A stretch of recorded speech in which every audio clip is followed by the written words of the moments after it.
Bedtime stories for adults. If, like me, some of your fondest memories are of being tucked in and hearing a favorite story as you drifted off to sleep, you'll love this channel.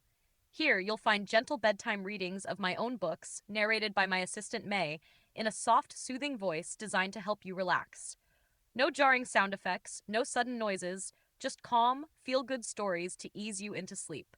If you enjoy these stories and would like to support the channel, you can also find all of my books available on Amazon. I stood in front of my mother, hands on my hips, just watching. Are you done now? I asked, my voice cracking near the edges. I could feel the heat behind my eyes, tears threatening to spill from a grief that never quite left.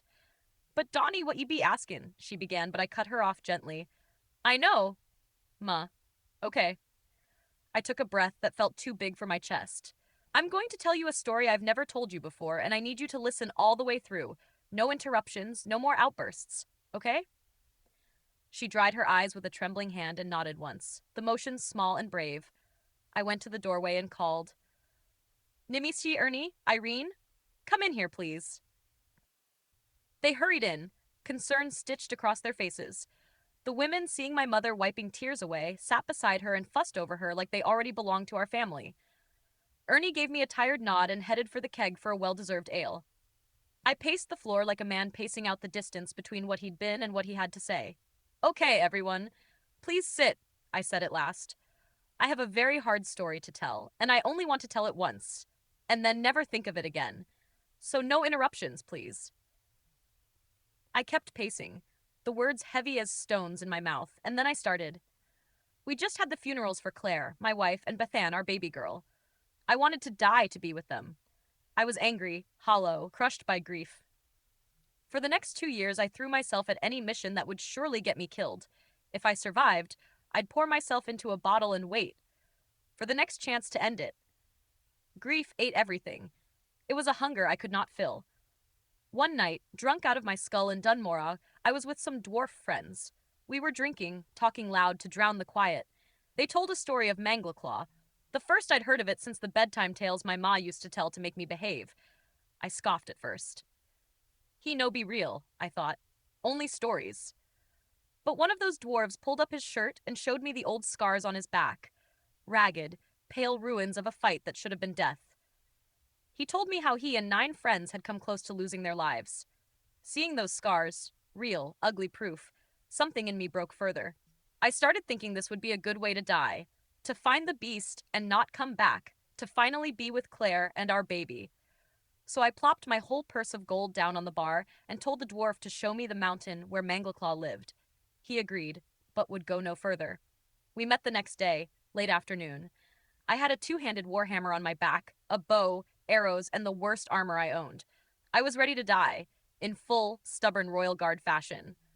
The dwarf led me to the base of the mountain, pointed out the trail, called me an idiot, spat on the path as if to ward me, and then left me there. And I walked up the trail.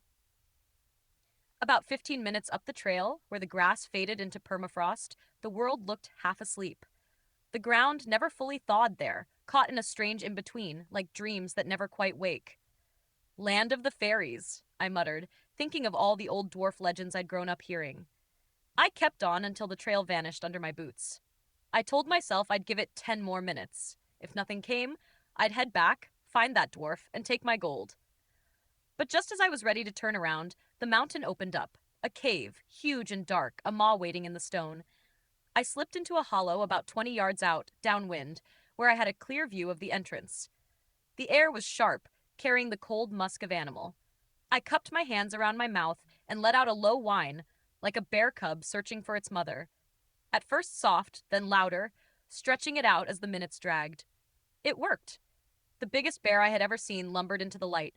His head swung side to side, nostrils flaring, eyes small and cruel in that massive face. I waited until he cleared the shadow and loosed an arrow. It struck where his heart should have been, and barely sank in. He roared, a sound that shook me to my boots, ripped the arrow free, and charged. I fired again, straight between the eyes at less than 10 yards. The shaft bounced off his skull like a twig striking stone. The bow was useless now. I tossed it aside, grabbed the warhammer from my back, and braced myself. He came like an avalanche. I rolled aside and swung, catching his hind leg with a crack that numbed my arms. He spun faster than anything that size had a right to, clamped my arm in his jaws, and hurled me into a tree. The impact knocked the air from me. The world swam.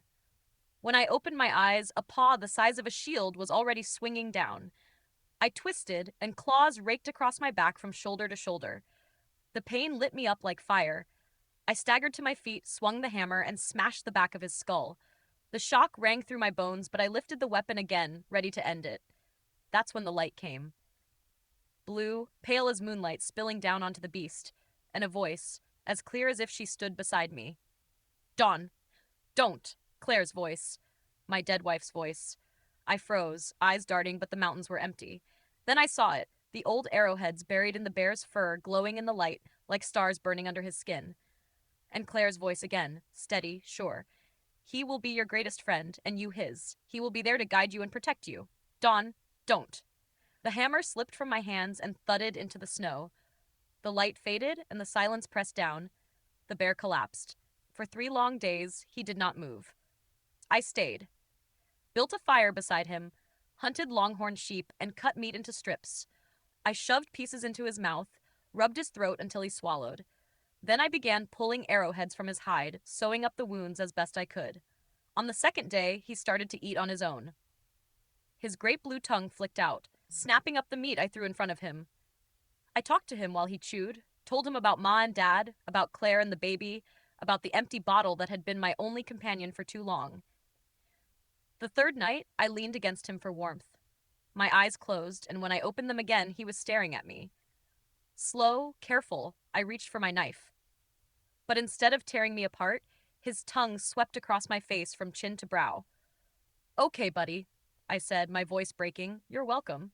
He rolled onto his back, showing his belly, and I scratched until he fell asleep again. That's when it struck me. I hadn't had a drink in 3 days. I didn't even want one. The next morning, Mangleclaw was up before me, chewing down the last of the sheep I'd brought. Thanks for saving me some, I muttered, grabbing my bow. He followed me out, massive shoulders swaying, and even nudged me toward a sheep I would have missed. Together we brought back enough for days. We took the long way out, avoiding dwarf roads and the easy trails, heading toward the swamplands. The cold was sharp, the days long, but I didn't walk alone anymore. I still missed Claire and the baby, I always would. But the weight in my chest wasn't the same. I had a reason now. A companion at my side, and for the first time since their deaths, I felt something close to peace. The mountains behind us seemed smaller with every step, though the memory of them stayed carved into me like old scars. The cave where I had gone to die was gone from sight, but it lived inside me now, the place where my grief had begun to turn. Each night, when the fire cracked and the cold tried to bite through, Mangleclaw would settle down beside me, his great body warm as a hearth, his breath rising like mist into the stars. Sometimes, I thought I still heard Claire's voice in the crackle of the flames, or in the wind down the passes, soft and steady, not pulling me toward death anymore, but guiding me toward the life I hadn't thought I could bear. Author's note.